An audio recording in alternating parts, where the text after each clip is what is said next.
வணக்கம் நண்பர்களே, இது ஆதிரன் பண்ணை. இன்றைக்கி நாம் என்ன பார்க்க போகிறோம் அப்படின்னு பார்த்தீங்கன்னா, ஈவினிங் ஃபீடு தான். ஈவினிங் ஃபீடு என்ன ப்ரிப்பேர் பண்ணி வச்சுருக்குன்னு பாருங்கள்.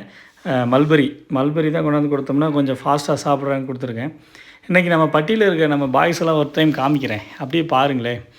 ஸோ இவங்களுக்கு வந்து பார்த்திங்கன்னா, நான் வாங்கிட்டு வந்து என்னையோட 46 டேஸ் ஆச்சு.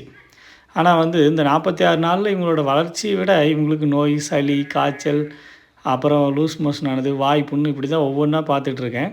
ஸோ இப்போ பாருங்கள், இன்னும் வந்து ஒன்றும் பெருசாக வளர்ச்சிக்கான ஸ்டேஜுக்கு இவங்க வரல மாதிரி எனக்கு ஃபீல் ஆகுது. உங்களுக்கு எப்படி தெரியுது? ஸோ இதை பற்றி தெரிஞ்சவங்க யாராக இருந்தால் கமெண்ட் பண்ணுங்கள். ஏதாவது மெடிசின்ஸ் கொடுக்குமா, என்ன இருந்தால் ட்ரீட்மெண்ட் பண்ணுங்கள். ஸோ இவங்க ஆல்ரெடி நம்ம சொன்னோம் இல்லைங்களா, அந்த வாய் புண்ணு இருக்குதுன்னு சொல்லிட்டு இவங்க 5 பேருக்கு இருக்குது. ஸோ இவங்க அப்படி பாருங்கள், தனிமையாக தான் வச்சுட்ருக்கேன். அப்படி இருந்தாலுமே இன்றைக்கி ஒருத்தர் புதுசாக ஒரு மெடிசன் கேட்குறாரு. என்னடா மெடிசன் உனக்கு வேணும்னு பார்த்தா இவருக்கு வயிறு எடுக்குது. இந்த மாதிரி ஒவ்வொரு நாளும் ஒருத்தருக்கு ஒரு பிரச்சனை வருது. இன்றைக்கி வந்து பார்த்திங்கன்னா இவருக்கு இந்த பிரச்சனை.